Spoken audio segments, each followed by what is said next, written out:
Namaste sabhi ko. Welcome to the Sharing Stories podcast. In this channel, we discuss books. Today we have Parinita by Sarat Chandra Chittopadhyay. आप लोग एक बार सोचकर देखिए, कल्पना कीजिए कि किसी इंसान पर ना आपका पूरा अधिकार है। एक ऐसा गहरा जुड़ाव है जो सबको महसूस होता है, लेकिन समाज के कुछ ऐसे नियम हैं जिनकी वजह से आप उस रिश्ते पर एक शब्द भी नहीं बोल सकते। बिल्कुल, एक अजीब सी खामोशी। हाँ, एक ऐसी खामोशी जो मतलब किसी भी हथियार से ज्यादा ताकतवर हो। तो आज की हमारी इस गहन चर्चा में ना हम इसी खामोशी और उसके पीछे जो एक मनोवैज्ञानिक द्वंद्व है उसे समझने की कोशिश करेंगे। हम वापस जा रहे हैं कलकत्ता के उस दौर में जब साल 1914 में ये कहानी कागज पर उतारी गई थी। और आप देखिए, उस समय का कलकत्ता, जिसे आज हम कलकत्ता कहते हैं, वो केवल एक शहर नहीं था, मतलब वो एक तरह से वैचारिक युद्ध का मैदान था। सही बात है। 20वीं सदी की शुरुआत में ना बंगाल एक बहुत ही नाजुक दौर से गुजर रहा था। एक तरफ तो सदियों पुरानी रूढ़िवादी परंपराएं थी और दूसरी तरफ पश्चिमी शिक्षा से आ रहे जो नए प्रगतिशील विचार थे वो समाज के दरवाजों पर दस्तक दे रहे थे। और ये टकराव बहुत साफ दिखता है इस किताब में। बिल्कुल। Bring your book to life with AI. Plotsformovies.com helps you create movie-like trailers for your book, allowing filmmakers to visualize your story just the way you imagined it while writing. Enhance the storytelling experience to a whole new level with realistic characters, immersive voiceovers, and cinematic sound effects. No more boring stock images or generic clips. Captivate your audience, spark curiosity, make readers and filmmakers eager to explore more. Plotsformovies.com, where your story becomes cinema. शरत चंद्र चट्टोपाध्याय ने इसी उथल-पुथल को अपनी इस रचना के हर पन्ने पर उकेरा है। ये केवल एक लड़का-लड़की के मिलने की साधारण कहानी नहीं है। हाँ, मुझे भी यही लगता है।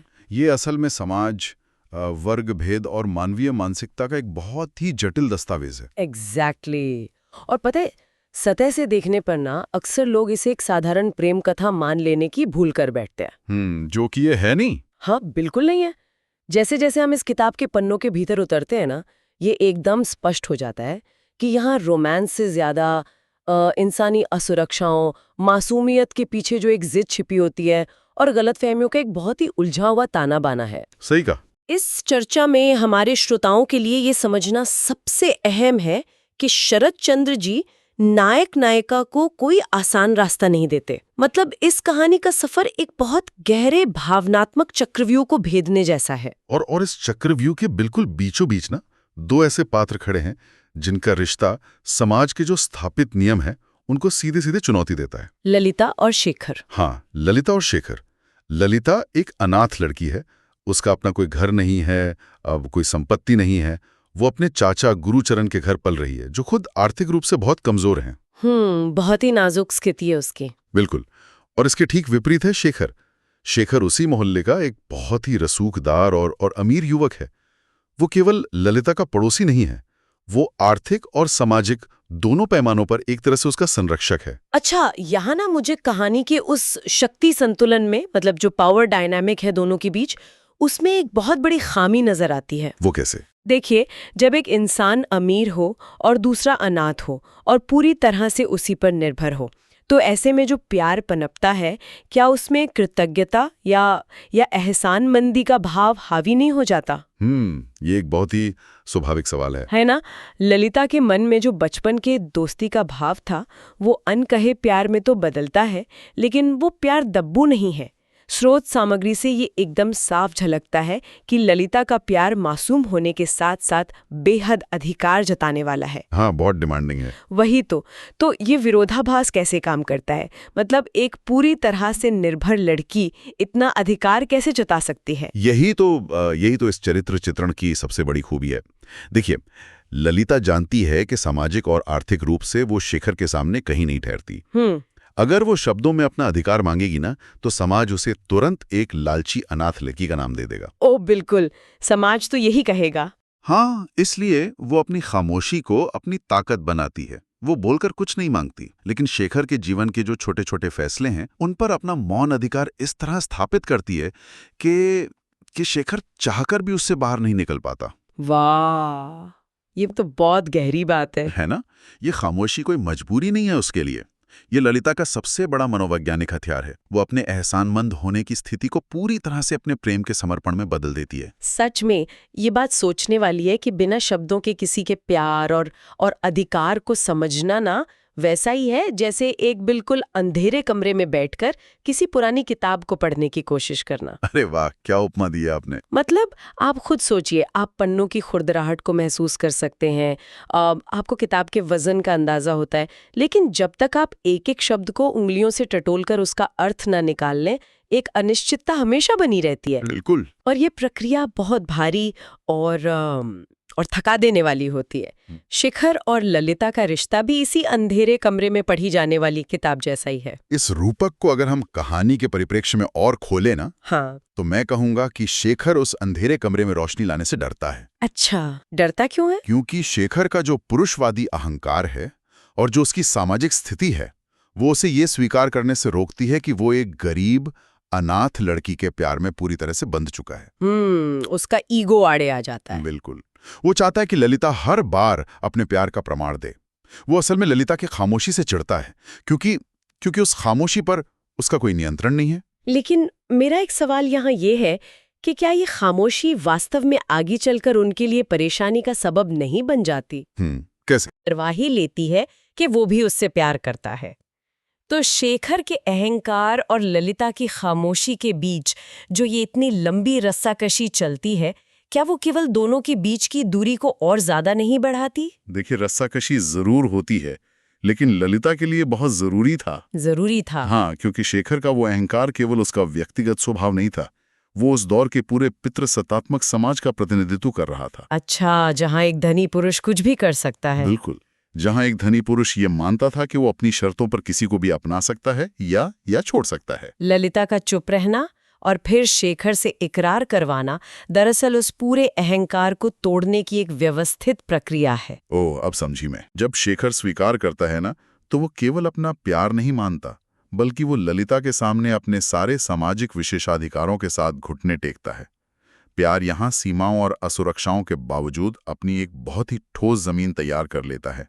ये एक बहुत ही दिलचस्प नजरिया है। मतलब ललिता की खामोशी उसकी रणनीति थी, लेकिन जैसे ही वे दोनों इस खूबसूरत इकरार के मुकाम पर पहुंचते हैं, कहानी अचानक अपनी दिशा बदल लेती है। हाँ, वो सबसे बड़ा टर्निंग पॉइंट है। बिल्कुल, ये वो मोड़ है जहां उनकी व्यक्तिगत भावनाएं सामाजिक सच्चाई की एक बेहद कठोर और अभेद्य दीवार से टकराकर चकनाचूर होने लगती हैं।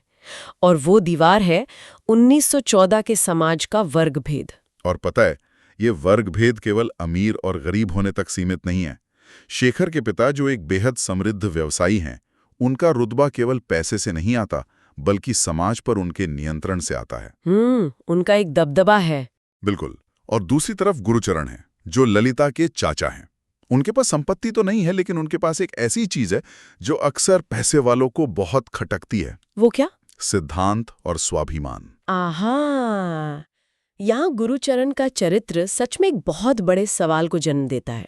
जब शेखर के पिता गुरुचरण पर दबाव डालते हैं, तो गुरुचरण झुकने से साफ इनकार कर देते हैं। एकदम सीधे तौर पे मना कर देते हैं। तो क्या उस रूढ़िवादी दौर में एक गरीब इंसान का अमीरों के सामने अपने उसूलों पर इस तरह अड़े रहना एक बहुत बड़ा सामाजिक विद्रोह नहीं माना जाएगा? मतलब आज के समय में शायद हम इसे सिर्फ स्वाभिमान कहें, लेकिन उस दौर में तो ये सीधा सीधा बगावत का ऐलान था। अरे, ये पूरी तरह से बगावत ही थी। इस विद्रोह की गहराई को समझने के लिए ना, हमें तत्कालीन बंगाल की अर्थव्यवस्था और सामाजिक संरचना को समझना होगा। वो बहुत जरूरी है। उस समय एक बेटी या भतीजी की शादी करना किसी भी गरीब पिता के लिए जीवन भर का सबसे बड़ा आर्थिक बोझ होता था। दहेज प्रथा और समाज को दावत देने का जो खर्च था, वो अक्सर परिवारों को पीढ़ियों के कर्ज में धकेल देता था। बाप रे, पीढ़ियों का कर्ज। हाँ, तो शेखर के पिता ये मानकर चलते हैं कि गुरुचरण अपनी इसी लाचारी के कारण उनके सामने गिड़गिड़ाएंगे। लेकिन गुरुचरण का अपने सिद्धांतों पर खड़ा रहना ये साबित करता है कि गरीबी का अर्थ अपना ज़मीर बेच देना बिल्कुल नहीं होता। और यही बात शेखर के पिता को चुभ जाती है। एग्जैक्टली। यही बात शेखर के पिता के अहंकार पर बहुत गहरी चोट करती है। यानी ये सिर्फ दो परिवारों का झगड़ा नहीं है, बल्कि दो अलग अलग विचारधाराओं का युद्ध है। एक तरफ सत्ता और संपत्ति का नशा है और दूसरी तरफ एक आम इंसान के स्वाभिमान की लड़ाई। बहुत सही कहा आपने। और इसी पारिवारिक और वैचारिक युद्ध की आग में ललिता और शेखर का नवजात प्रेम झुलसने लगता है। दोनों के बीच एक खाई पैदा हो जाती है और ठीक इसी तनावपूर्ण माहौल के बीच कहानी में एक ऐसे पात्र का प्रवेश होता है जो इस पूरे समीकरण को पूरी तरह से उलट देता है। गिरीश। हाँ, गिरीश। गिरीश, जिन्हें कुछ अनुवादों में गिरिन भी लिखा गया है, उनका चरित्र इस कहानी में एक बहुत ही सधा हुआ साहित्यिक उपकरण है। हाँ। मतलब एक लिटरेरी डिवाइस की तरह काम करता है। उनका आना कहानी में कोई साधारण घटना नहीं है। बिल्कुल नहीं है। क्योंकि अक्सर हम कहानियों में देखते हैं ना कि जब भी नायक और नायिका के बीच कोई तीसरा आता है तो वो अक्सर एक खलनायक होता है। हाँ, टिपिकल विलन। हाँ, उसमें कोई ना कोई बुराई होती है जिससे नायक का पक्ष अपने आप मजबूत हो जाता है कि चलो हमारा हीरो अच्छा है। लेकिन गिरीश के मामले में ऐसा बिल्कुल नहीं है। बिल्कुल नहीं। वो एक बेहद सौम्य स्वभाव वाला, जिसे हम बहुत ही माइल्ड मैनर्ड और सुयोग्य कुंवारा कह सकते हैं, ऐसा व्यक्ति है। सबसे बड़ी बात, वो ललिता का सम्मान करता है और उसकी ओर आकर्षित होता है। ये एक अच्छे इंसान का प्रवेश है जो पूरी परिस्थिति को और भी ज्यादा जटिल बना देता है। मैं कहूंगा कि शरद चंद्र जी ने यहाँ चरित्र चित्रण का एक मास्टर क्लास प्रस्तुत किया है। शेखर और गिरीश की तुलना करना यहाँ बहुत आवश्यक है। हाँ, दोनों बिल्कुल अलग हैं। एकदम अलग। शेखर का स्वभाव बहुत ही गुस्सैल, हठी और अस्थिर है। वो हर बात पर अपना हक जताता है, लेकिन जिम्मेदारी लेने से भागता है। एक टिपिकल बिगड़ा हुआ रईस। बिल्कुल। और इसके ठीक विपरीत गिरीश का चरित्र मन में गहरी सद्भावना और स्थिरता पैदा करता है। वो शांत है, समझदार है और वो ललिता को समाज की उन बेड़ियों से मुक्त कर एक सम्मानजनक जीवन देने की पूरी क्षमता रखता है। और पता है, यही बात शेखर की असुरक्षाओं को एक ज्वालामुखी में बदल देती है। क्योंकि जब आपका प्रतिद्वंद्वी एक बुरा इंसान हो ना, तो उससे लड़ना बहुत आसान होता है। तब तो आप आसानी से खुद को बेहतर साबित कर सकते हैं। लेकिन जब आपका प्रतिद्वंद्वी हर मायने में आपसे बेहतर और सुलझा हुआ इंसान हो, तो लड़ाई सीधे आपके अपने वजूद और आपकी अपनी कमियों से होने लगती है। गिरीश का अच्छा होना ही शेखर के लिए सबसे बड़ा खतरा बन जाता है। बहुत गहरी बात कही आपने। गिरीश के आने से जो रिश्ता पहले से ही सामाजिक दबावों के कारण चरमरा रहा था, वो अब पूरी तरह से टूटता हुआ नजर आता है। ललिता और शेखर के रास्ते अलग हो जाते हैं। और ये जो अलगाव है ना, ये कहानी का एक बहुत ही दर्दनाक लेकिन जरूरी हिस्सा है। जी। ये अलगाव ही शेखर को आत्ममंथन करने पर मजबूर करता है। फिर सालों बीत जाते हैं, परिस्थितियां बदल जाती हैं और दोनों अपने अपने जीवन की कठिनाइयों से जूझते हैं। लेकिन इस कहानी की आत्मा उस क्षण में बसती है जब सालों की इस लंबी जुदाई के बाद वे दोनों फिर से आमने सामने होते हैं। वो सीन सच में रोंगटे खड़े कर देता है। बिल्कुल। एक बहुत ही अप्रत्याशित मोड़ आता है जो ये साबित करता है कि सच्चा प्रेम समाज द्वारा बनाई गई धान और रुतबे की हर दीवार से ऊंचा होता है। और ये अप्रत्याशित मोड़ ही वो कारण है जिसने पीढ़ियों से पाठकों को इस किताब से बांध कर रखा है।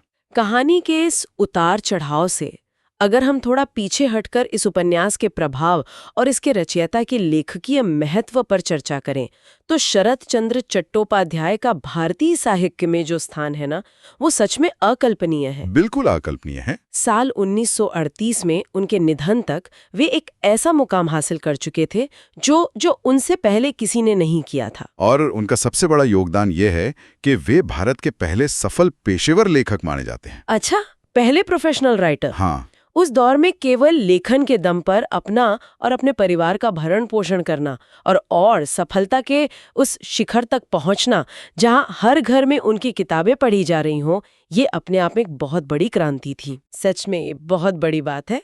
उनकी लेखनी में जो संवेदनशीलता थी और समाज की कुरीतियों को नंगे सच की तरह पेश करने का जो साहस था ना, उसने उन्हें पूरे बंगाल का सबसे लोकप्रिय उपन्यासकार बना दिया। स्रोत सामग्री में शामिल पाठकों की समीक्षाएं इस बात का जीता जागता प्रमाण है कि उनकी कहानियों का प्रभाव कितना गहरा था।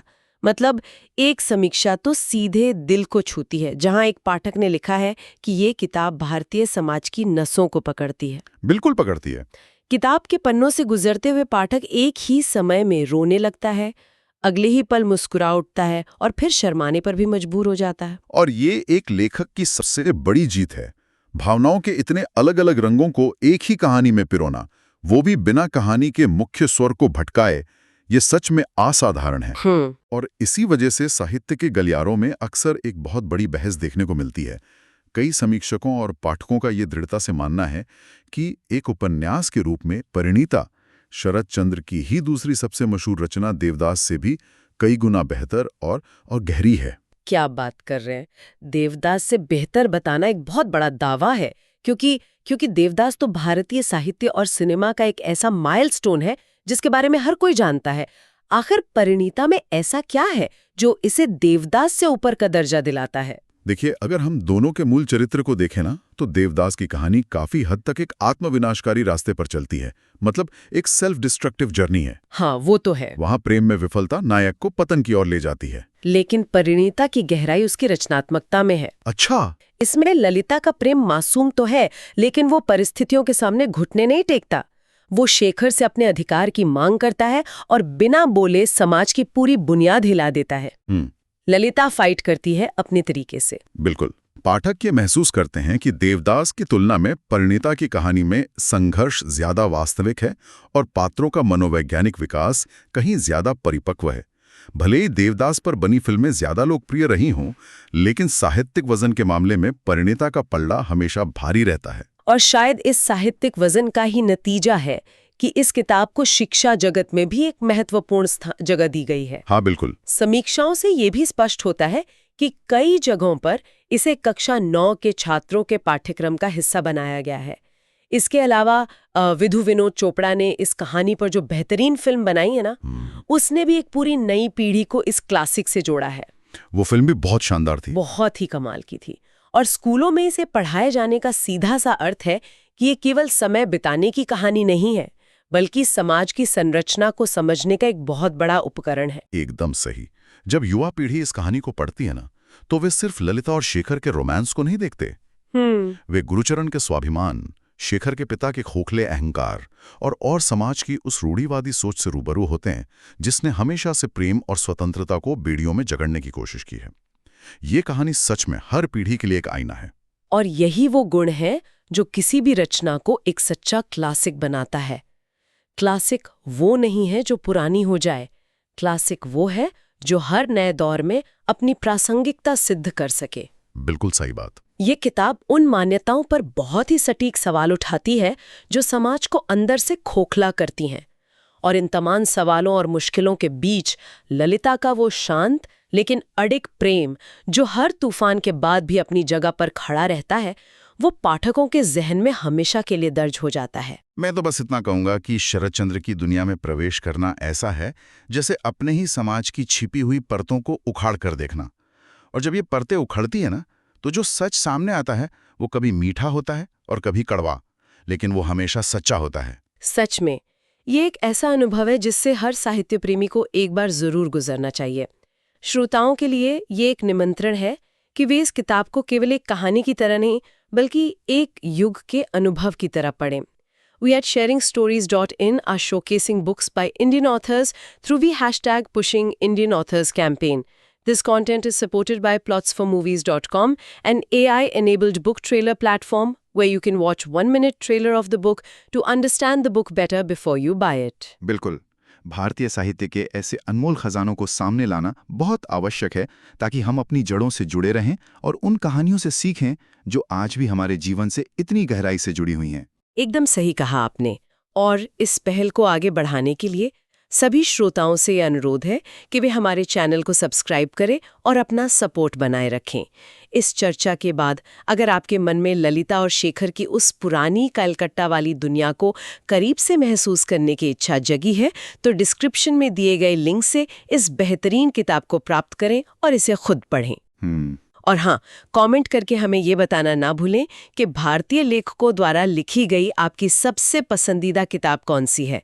हम उन सभी किताबों और आपके विचारों को पढ़ने के लिए बहुत उत्सुक हैं। बिल्कुल, आपके कमेंट्स का इंतजार रहेगा।